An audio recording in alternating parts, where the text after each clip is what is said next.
This is getting good, isn't it?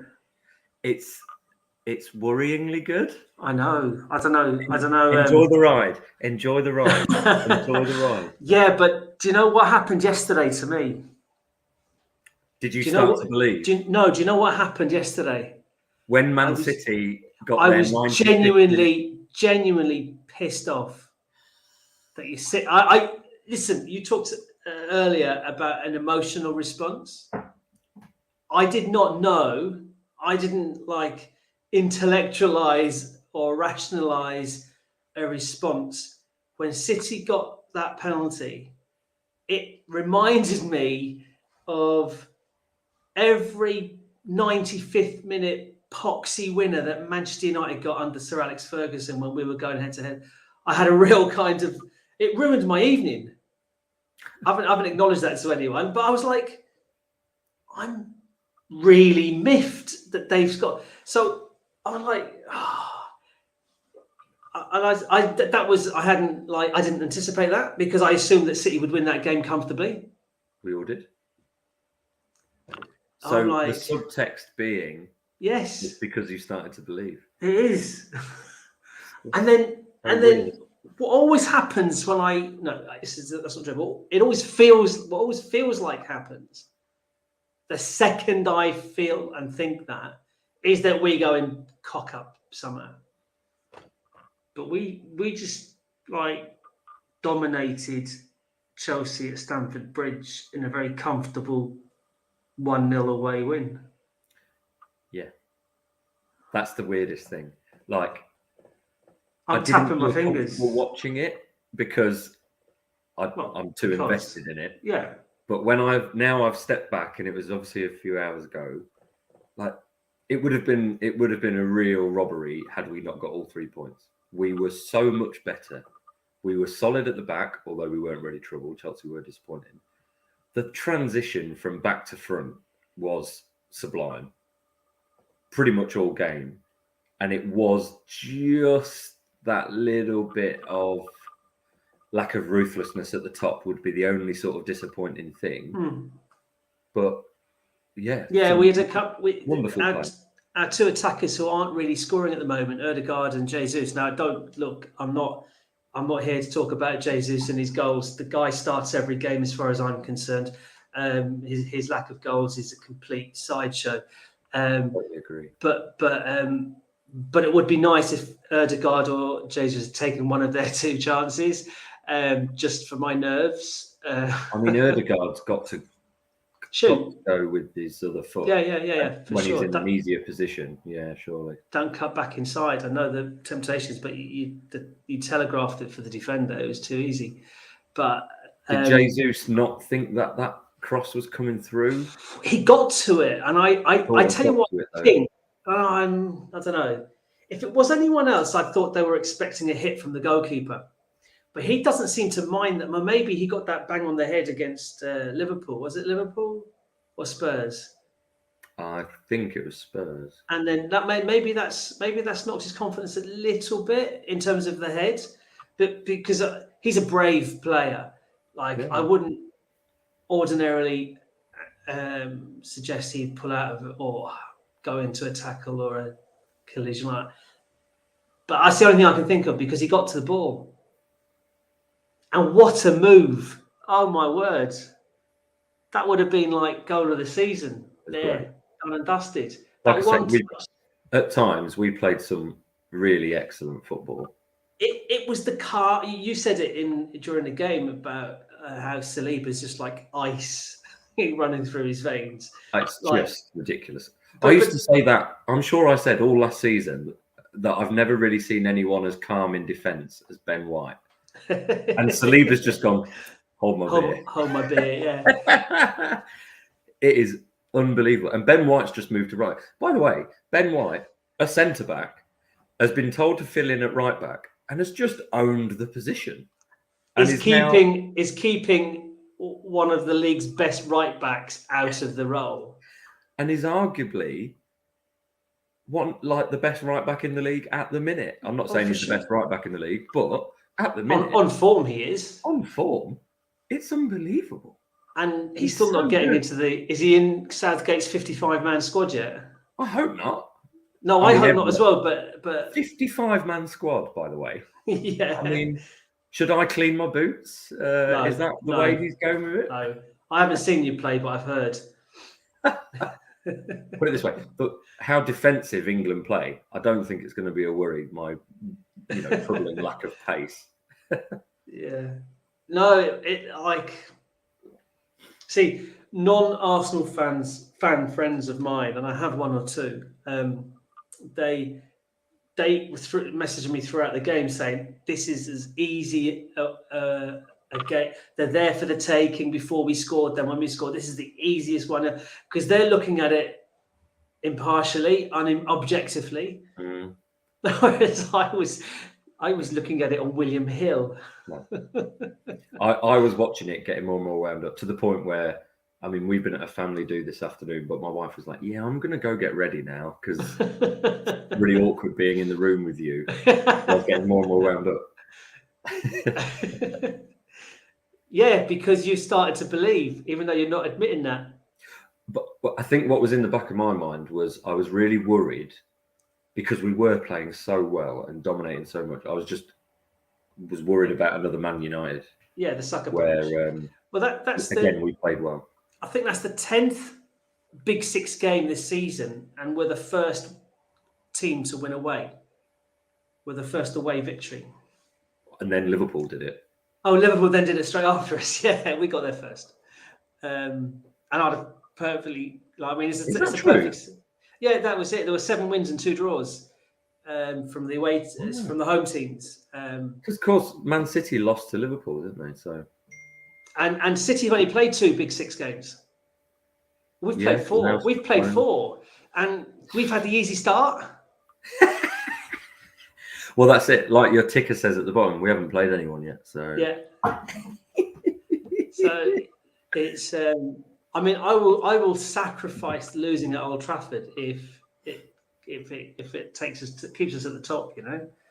If that's the deal I have to do with the Devils. Haha! See what I did there? Nice. Then so be it. I'll lose at home to them as well if that's that they can beat our Leicester. Whoa. No, okay, that's fine. Do you know what? I was thinking this earlier. Obviously, when it looked like the 1-0 was going to be enough, there was a period in Leicester's title-winning season, especially post-Christmas, I think, New Year, where they did go on a run of 1-0 wins. Because at the start of the season, it was very kamikaze. It was end-to-end. They were coming out on top, and everyone was assuming it was going to fall away. Then they beat Man City around sort of just before Christmas. And that was it. After that, it was just steamroll. Just keep doing enough to get by.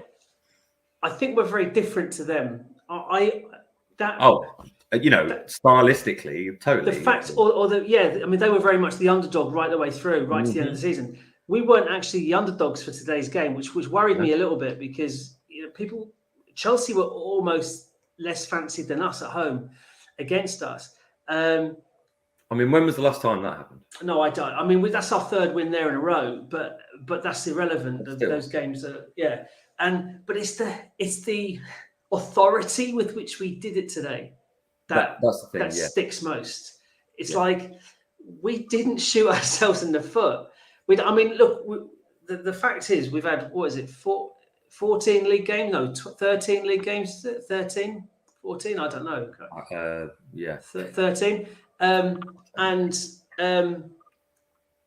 We've started to say we've had 8 starters for all of those games, so we have been lucky with injuries so far, and you have to be. Liverpool were lucky when they won the league. If Van Dijk had got an injury or Salah had got an injury, they would not have won the league. I can't point to a player at Man City. De Bruyne, definitely. That was never a penalty, by the way, yesterday. I'm still upset about it. That was never a penalty. The guy, the referee gave it in real time. So VAR is kind of a moot point there. So it would have stood. But he was sniped in the base of his back. Like it was a complete dive, and no, they've not didn't do anything about it on BBC. Sky didn't do it. I'm like, that's ridiculous. If that was a penalty, that touch on his foot caused that reaction. Oh, I can see your face, and you're like going to take the counterpoint. I know. Here's the thing. It's not that I'm taking the counterpoint. On the whole, no, I don't think it was a penalty because it fits into my belief. You know, just because there is contact doesn't mean that it's enough to warrant a foul. I did think that Trent Alexander's push on Sessegnon today was a penalty. I didn't see it until we happened to be in the pub at this family do and saw highlights later. Oh, he just pushed it like it's a free kick outside the box. It's a free kick anywhere else. A bit naughty, didn't it? So with the De Bruyne one, you know, I saw people going a bit crazy about it online, so I tried to find a clip of it. And when I saw the clip, there was a part of me that went, okay, yeah, ref's going to give that. But I just was so disappointed with the reaction of De Bruyne because, you know. Oh, he knew that it was desperate. It was like, and you have to. The referee has to play that. Has to play the context of the moment. It was the 94th minute. By the time it was 94th minute, it wasn't a penalty. It's exacerbated by the thing. Tim Stillman, the really good writer for Arsblog, said something earlier as the game was going on about how he thinks that the way Saka is refereed is unfathomable. And it's like Zaha. Football 365 said he's now like Zaha. Because he's, you know, he's developing a reputation wrongly of a player who goes down too easily, which is ridiculous. Nonsense. I mean that today he was fouled 3 times, no card, and then his fouls once. His card, his thing was probably a yellow card, but then so were the others. Easily, it's the unfairness of it that's that's. It's like, I mean, I'm not going to say it's a racist thing, but England starlet, if he was white, I bet Phil Foden gets the protection. You know, the fact that because I'm normally one, I don't like those things about, you know, they all even themselves out and blah blah blah. You know, it is what it is. But it was noticeable after it was during the Southampton game, wasn't it, that he essentially and then booked for diving, and everything just went the other way, and it just made me see it. I mean, the referee that game had an absolute shocker anyway, so it was all. But it's just made me now notice every game what's going on with Saka in that he's getting nothing. I like the fact that people are talking about it now, and people, not just Arsenal fans, are talking about it. Well, I hope so. Because there is definitely something there. It's and that was Michael Oliver today, wasn't it? You know, he's should be one of our best. One of our best. I mean, it's damning with faint praise. That is, if ever it was. You know, you polish a turd, it's still a turd. The turning point for him was when he sent Di Maria off, because Di Maria. We were playing Man United. Di Maria like pulled his shoulder or something because he disputed a foul. This was against Arsenal. Oh, right. And Michael Oliver said, "You don't touch me," and off you went. And everyone was like, "No, good on you." I remember that was a real turning point for Michael Oliver, and everyone went, "Well, actually, he doesn't take any crap." So he reminds me of an old head of Year 7 I used to work with, and so I liked him. So I've had it's taken me a while to dislike Michael Oliver, but I'm there. So you know, all good things come to those who wait. But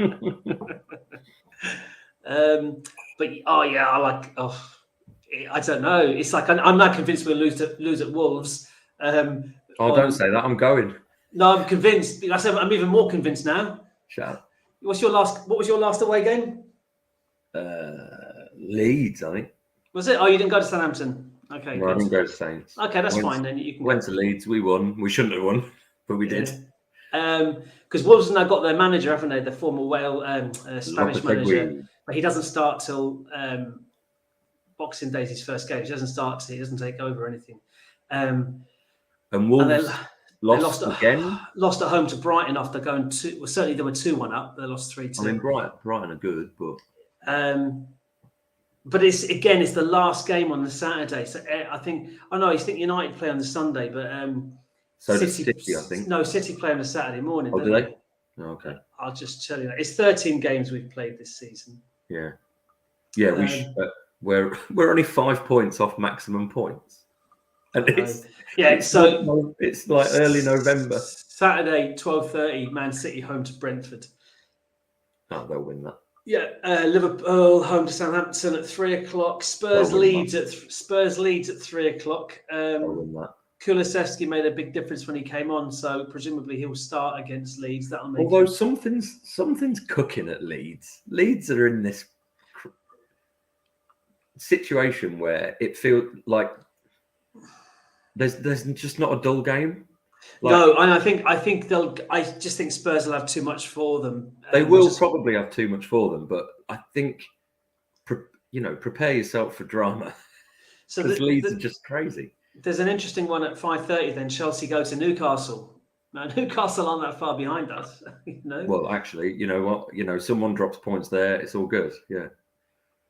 Yeah, Newcastle are ahead of a bit like us. I'd say we're ahead of schedule because no one was expecting. No, it's still top four. It's still top four. Or four. Disappointing now, obviously, but. Oh yeah. But Newcastle are obviously ahead of schedule as well. Playing really well, getting the best out. They've got a spine of a team now, and they've spent a lot of money as well. Let's not. No, I know Isaacsen's not been playing, but there's him. There's I don't know. There's spending money. They're not throwing money around. They've been sensible. Yeah. They've been sensible. Of course, they've got the freedom to spend money, but they've been sensible about it. It's like me buying my new car. I've bought a good car. I thought about it. I didn't just spend it on something that was all shiny and ridiculous. I thought, okay, I need to get the dog in the boot, but I also need to overtake tractors on, slow Norfolk roads. And on Sunday, United travel to Fulham. So a mate of mine is a big United fan, and we don't talk about Arsenal United games at all. It's just an unwritten rule we've lived by for about 3 decades. Talk about United Villa games? Yeah, no, I haven't.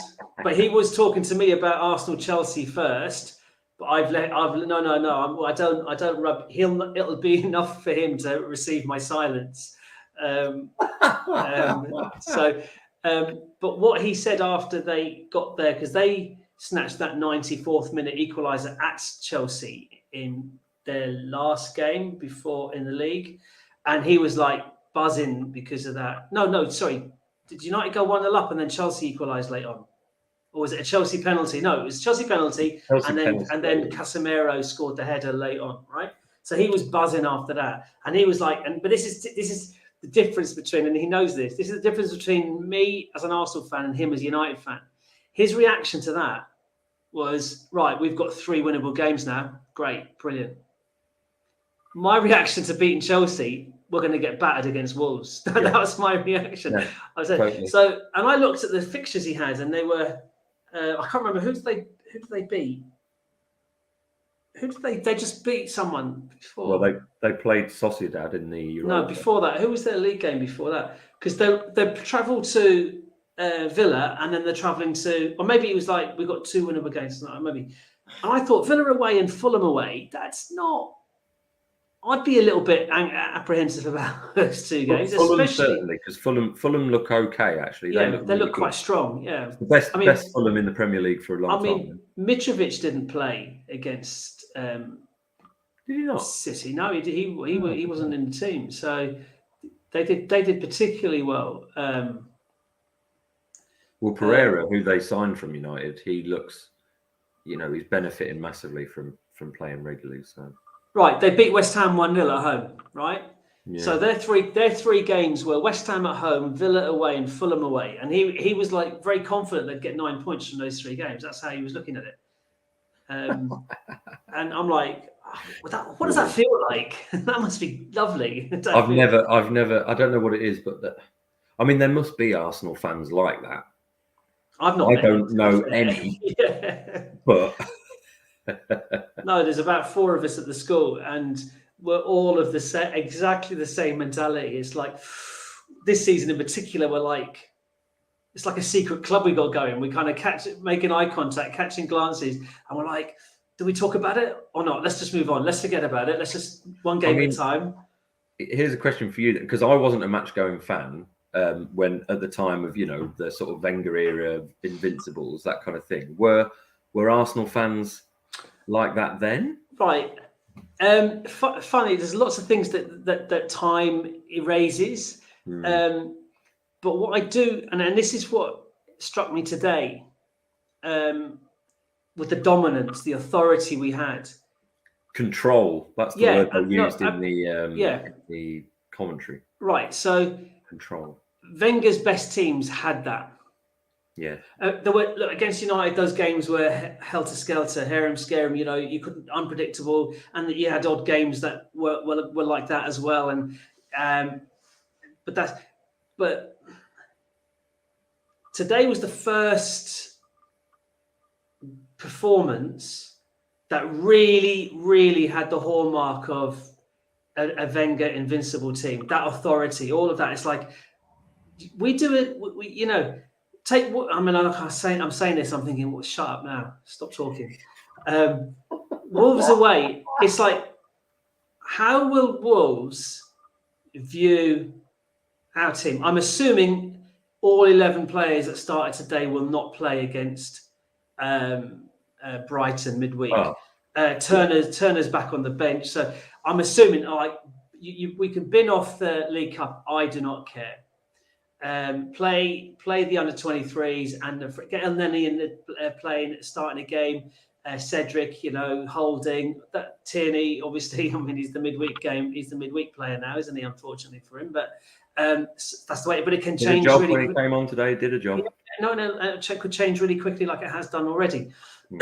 But how are Wolves going to feel in the tunnel? The thing about Highbury was the tunnel was really narrow. And you could see it. Teams were beat in the tunnel before they stepped out. That's what a lot of people used to say, yeah. And you could see it. You could actually see it. They'd be looking, the cameras down the side, and they'd be looking up. And the Arsenal players were quite a big team, and they were looking up, and the Arsenal players weren't acknowledging them. And it was like Vieira, Petit, Pires is 6 foot plus, Bergkamp 6 foot plus. Like even our creative players were big. They had presence, and we're getting to a point. We've lost at Old Trafford, and we were the better team. We played well. Still think we need another goal scorer. No question about that. I think it's great that we've got Saka and Martinelli picking up goals whilst Ødegaard and Jesus are gone off a little bit. I know Ødegaard scored last week. We've got a goal scorer in centre back. We've got Jack contributing from midfield. We've got Partey contributing from midfield. I mean, we're on target for 90 goals again, 90 goals this season. So we're doing really well. But I still want that. We need that. I mean, I really want us to go for this. The Mudryk guy. I really do. Every time I've seen him, I've thought, stop it. Get the red and white jersey on now and be done with it. Let's stop this. I still want a. I think Tielemans will come, and I take that all day long. I think him on the bench. Did you see his goal? Yeah, no, I haven't. But I'd listen. We are a very attractive proposition for all bar the very, very elite players, because we can't afford the very, very elite players. So unfortunately, Jude Bellingham, 19 years old, he'd be perfect. I'd love him.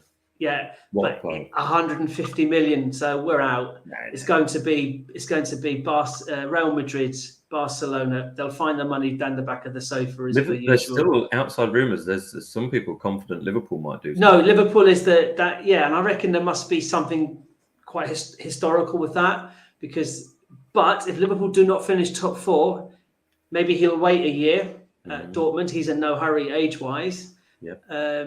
And Dortmund's a fantastic kind of bedding ground, if you like, but But yeah, so we're not an Mbappe or a Jude Bellingham target, No. and I don't think we ever will be. I don't think that's where our ceiling is. However, that below that level, why would a player not want to come to us? Yeah. I wonder if the mentality at the club will be that, we know we've spent money in the last couple of windows. We've had to write off a couple of players, but to be in this position now, the owners, the Cronkies, will look at it and go, do you know what? Last season we didn't spend in January, and it cost us. January is difficult, and it might have cost us the Champions League. But it's different this year. This year's, you have to do something, even if it's just bolster the squad. Mudryk would be probably the sort of the premier signing that could be made. But then, even like you say, whether it's a Tielemans or another player, we might not have even bloody heard of, knowing the recruiting, to just strengthen that squad, to just have the squad in order to. Here's the thing. Over the line. Here's the thing. Tielemans and Zaha are both free in the summer. For the Champions League. Or do you drop 30 million between the two of them and get them in January? I don't know. That's the thing. There's just going to have to be lots of discussions. And all of these names we're facing around, I mean, like you say, there could be players in South America, in Europe, who we're not even aware of. That there's just something about where we're at the moment. Well, the Mudryk one is we know there's an interest there because we actually put a bid in. So he is one of those ones that we've, and Tielemans, we know that these are kind of long-standing registered interest in the players kind of thing. And the amount I've heard bandied around for Mudryk now by that Fabrizio Romano fella is about 60 to 65 million. And I think that's far more palatable. He's 20 or 21. He's like ridiculously young as well.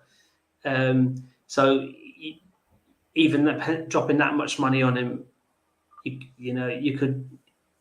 It's a secure investment as well. But let me read out some stats. Are you watching the game? What are you watching? Juventus. I've got Sky Sports News on, and they're just showing the highlights of the day. Eric Dyer's assist for. Oh, yeah, it's brilliant. But did you see that? I mean, I did watch the Liverpool Spurs game, and it was hilarious up until I started getting really bloody nervous about the last 20 minutes. But Perisic hitting the woodwork twice was a particular source of joy. I thought, oh, that's bad luck. Oh, fantastic. What a shame. And Kane, wanting a penalty, not one mention of the fact that he kicked and then dived. That was never. They both agreed on commentary. Gary Neville and Martin Tyler. They both agreed it wasn't a penalty. Yeah. Well, so why stop there? Kane appealed for the penalty. Well, he's going to appeal for everything, isn't he? He's the England captain. Or is he? So here's some statistics. Here's some 13 games in statistics for you. We're the only. I didn't know this. We're the only Premier League team to have scored in every league game so far this season. Okay. You didn't know that either, did you? And but again, this is the problem. I've only been back on Twitter for a few months. Yeah. And the amount of stuff I'm hearing about Gabriel Jesus and his scoring record, you would think that we're not scoring. No, absolutely. That's why there's no Arsenal fan worried about him. Because we can see what he does to the team. He created the goal today. He hassled and hounded Thiago out of the ball, got the corner, and we scored from the corner. Yeah. So we're the only Premier. So Villa and City drew 0-0, didn't they? So, so City didn't score there. We've now got the best defence in the Premier League, joint, highest number of clean sheets and goals conceded. I'm assuming that's with Newcastle. Certainly goals conceded the same as Newcastle. So I was really pleased when Southampton scored today because that knocked Newcastle up to conceding 11. same as us. And only Man City have scored more than us. I think they scored 37. We scored 30 or 31. 30 goals, 31. I'm not sure exactly. And I'll say this again. We've played 4 of the big 6. Man City have only played 2. We've been to Old Trafford and Stamford Bridge. And got 3 points. Played Liverpool and Spurs. So we've got 9 points from our 4 games against the big 6. I'll take 9 points from the next 4 games against the big 6. And the final one is, that was Arteta's 150th game. You'll have seen this on the telly, actually. Yes. That's an amazing record. 87? Is Yeah, it? 87 to 82 for Wenger and George Graham.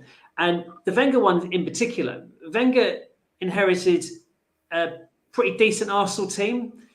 The back 4, You could say that. Bergkamp, Ian Wright. And there was only Man United really of any great rival strength. So whereas Arteta's inherited a shit Arsenal team. And you've got... that might be a bit strong. He's certainly inherited... No, you could name 5 players who you're thinking, oh my God, how did we ever win a game of football with these? It was a bit of an all over the place. I saw Kolasinac's miss for Marseille against Spurs during the week, and I thought, oh my God. But Arteta's got Man City, Liverpool, the 2 of the best teams in the world football at their peak. He's got Chelsea, who've dropped millions as well. He's got Spurs playing the best football of their, not winning anything, but playing the best they've played. And their fans are booing.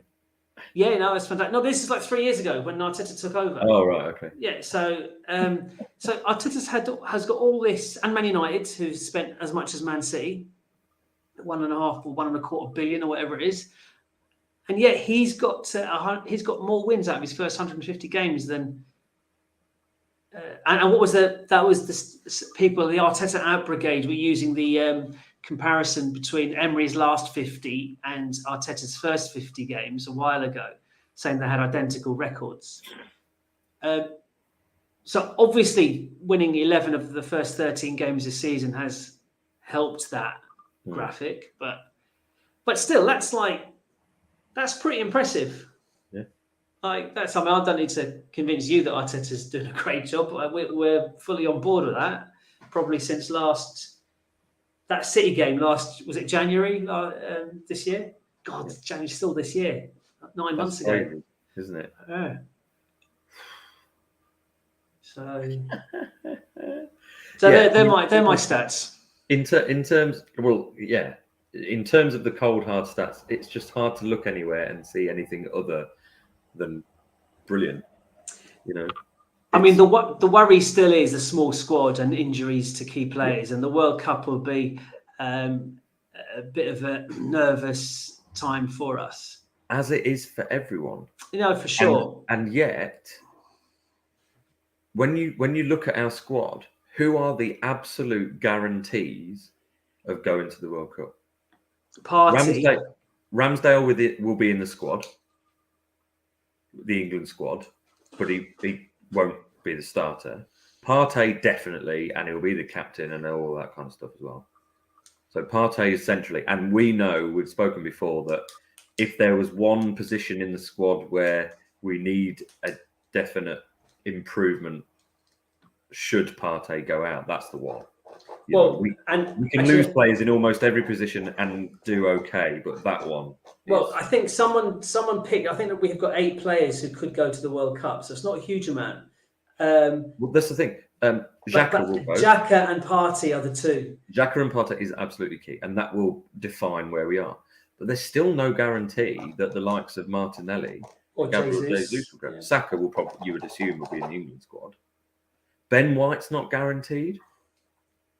Saliba will be in the squad, but might not be a starter for France. Yeah. And then, so actually, the World Cup could be far more disruptive to other teams, just as much. I mean, I'm not one of these Arsenal fans that thinks the World Cup's come at a time to disrupt our momentum. I'm not. I think we played brilliantly today. Yeah. Second half against Forest was fantastic last time out. Yes. And we had. I mean, isn't it fantastic that our wobble was a dodgy performance in the second half away at Leeds and a dodgy performance in the second half away at Southampton, and our dodgy wobble has cost us 2 points so far. So I'd take that as a dip in form all day long. But I think it's a good time to recharge, and I don't think there'll be any, because of the first game we've got back home to West Ham. I think that's brilliant because it's not a Big Six game, but it's a game we'll be fired up for. We'll know we can't take that game lightly. We'll know we'll have to hit the ground running, and I think it's quite a good game. And then we're away to Brighton, aren't we? Isn't that home to West Ham, away to Brighton, home to Newcastle? First 3 games back. So that's 3 difficult games, to be fair. I think you've got to talk about a big 7 with the purchasing power that Newcastle have. So, I agree that actually the World Cup could be a nice respite because Odegaard probably needs a recharge. Yeah. I think in terms of other players that are probably not likely to go, Smith Rowe is going to be back. Yeah, I know. See, he will be like a new signing. I know I'm not allowed to say that. No, it's absolutely right. We know what he can do. He's a great player, so he's going to be really valuable. El Neni will, have picked up some more fitness. Kieran Tierney will get the break, although he hasn't played a lot. That idea of him being a injury-prone player, it probably plays into the fact that we don't use him as much because he's not a player that you can run in the red. I haven't read anything about or heard anything about a Tomiyasu injury update. Just going to say that as well, because obviously he'd just been announced for the Japan squad, and it looks like a hamstring injury. Well, a hamstring injury is what, 6 weeks? Well, it depends on the level of the grade of tear, but 3 weeks would be a very, very slight hamstring injury. So what are Japan going to do? Japan are probably going to think, do you know what, we're going to take. He's worth waiting for. So actually, Tomiyasu could have that recovery time as well, and then be ready to go for us. Zinchenko's just come back. What did you think when you saw Zinchenko at left back?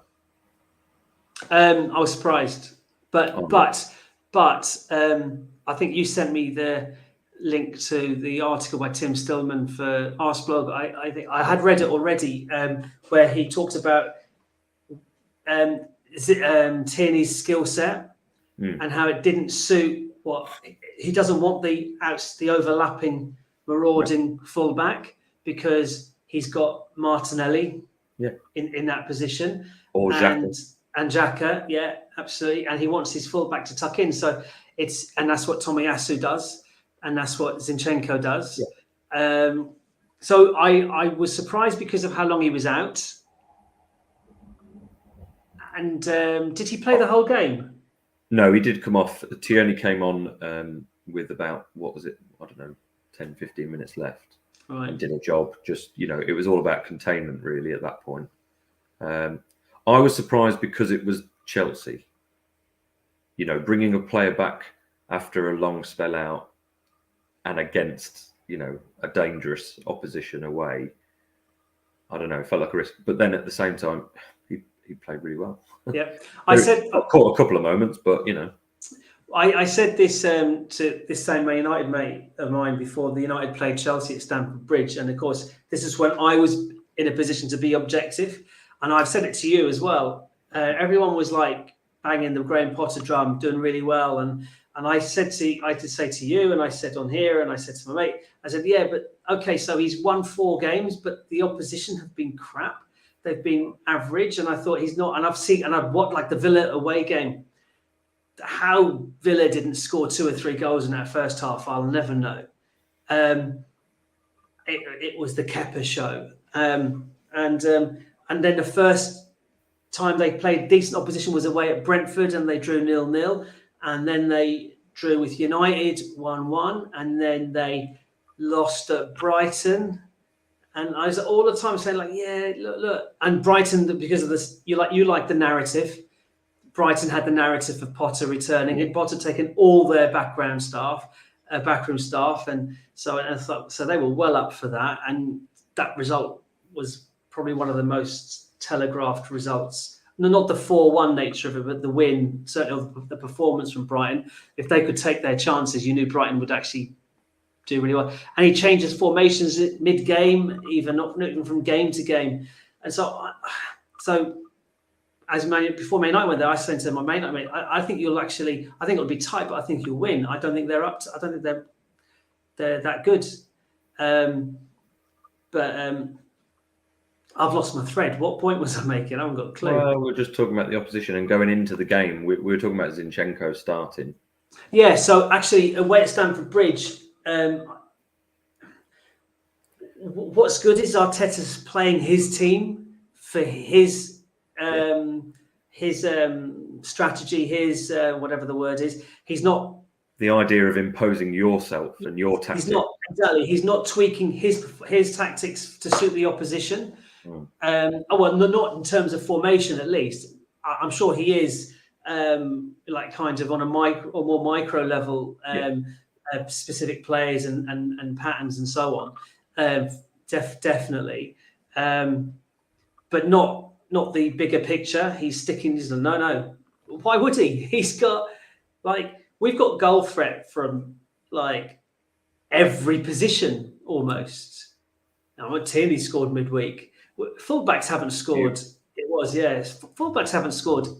Ben White's not scored. Tomiyasu hasn't scored. Zinchenko. They mentioned in the commentary that Ben White has never scored for Arsenal yet. Right. Let him save it. Let him save it for a good one. Yeah. Man City. Wolves. I'll take Wolves next week. A winner, so long as it's a winner. But it's weird, isn't it? Yeah. No. Like I say, I really hate myself for thinking and saying this, but like you say, going away to Chelsea and playing that well, it felt proper. Yeah. It felt like, we're a proper team. Yeah. That's what really good teams do. Yeah. We're a really good team. And every other team in the league has seen that.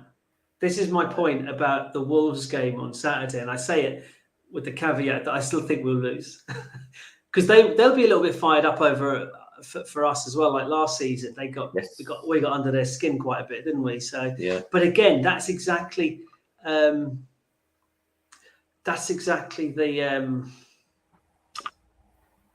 game which has been different for us this season. We've had this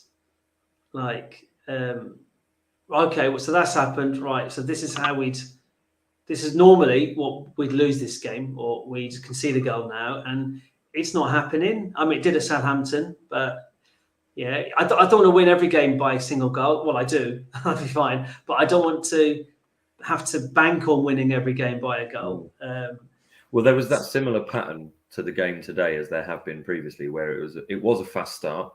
You know, we were playing through the lines really well and really quickly, but just couldn't seem to get that breakthrough. Then things settled down, but we exhibited that control, and that's the bit that felt so authoritative and, proper, as it were. Yeah, is that we were, it wasn't as cutting through the Chelsea team as we would have liked it to be, but neither was it, like that. And it was at Stamford Bridge. It's not like at Stamford Bridge. We didn't have the home crowds, we didn't have that on, because I really do believe that the second half at Forest was as much to do with the home crowd as the team. I think it was those energy levels. I think they really did feed off the energy levels in the stadium, because we knew that the previous two league games had followed identical patterns.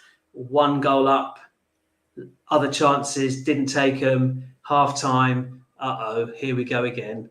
And just the crowd just refused to accept that, and the players as a consequence. It's human nature. You'll feed off, if the crowd is positive and on your behind you the whole time, you'll give that little bit extra.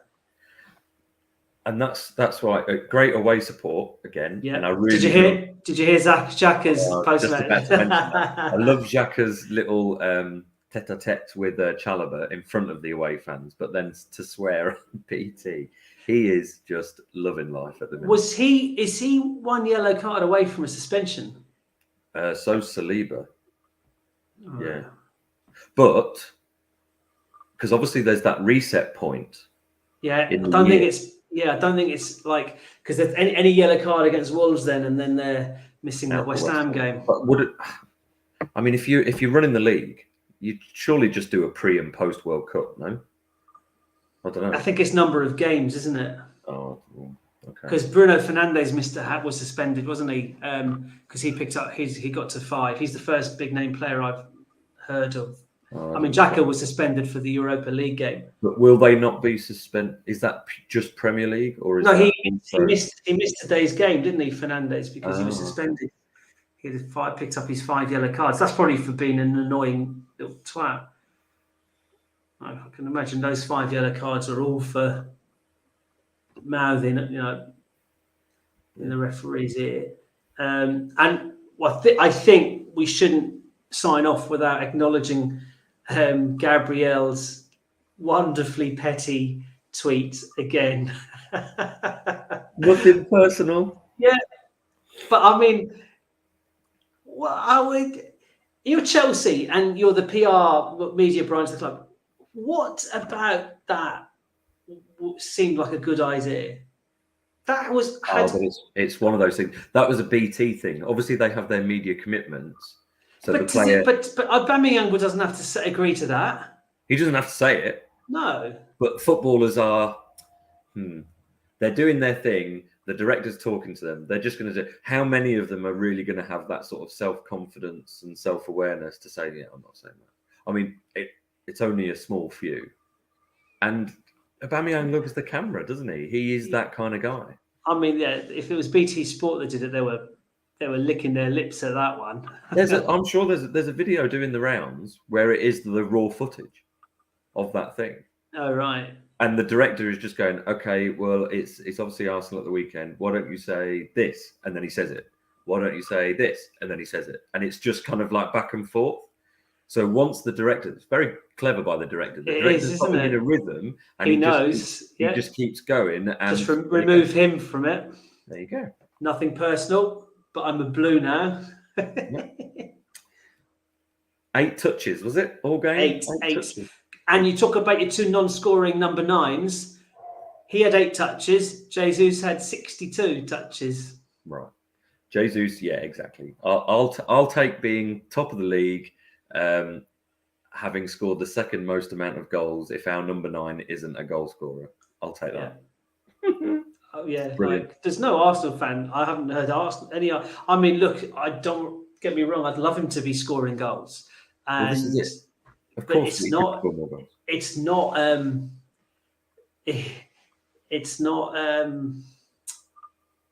a problem though that he's not, because the team would not be scoring so many goals. No. I mean, I don't know. We're plus 20 goal difference. Were we ever plus 20 goal difference last season? I know we weren't. It's great. Anyway, right. It's match of the day too. Is it 10:30 or 10:20? I can't remember. Something like that, yeah. Yeah, right. Okay. Well, let's we've got Brighton in the League Cup, and then we've got one more push. Wolves away. Wednesday. Yeah. Yeah. Okay. Yeah, another away game on the telly, where I will probably mark a set of exercise books. You've got to watch. I'll be there. I'll be in the crowd. I might wear my Tierney t-shirt. You have to. Yeah. Oh, it'll be cold. It'll be cold. It's always cold in that ground. It's Tierney. I've got to wear. That's just true. You have. In honour of. You're going to do it proper. Yeah. Take a Tesco bag with my diabetes medicine in. Excellent. Right. Well, we'll catch up on Sunday then, because you're top of the league. Yeah, top of the league. Who'd have thought it? November the 6th. Did Arsenal women won today? Did Man United? Who won? Man United or Chelsea? Well, it doesn't matter. I think they both did, didn't they? Arsenal won, so we're top. No, we were second. United had were a we? better goal difference. Yeah. I think we are top. Okay, so United mustn't have won then because we had a better United goal. won. Oh, did they? No, I don't know anymore. No, it's United were above us, but actually, if United, because we won 4-0, we might have surpassed their goal difference. Oh right. So are you looking it up?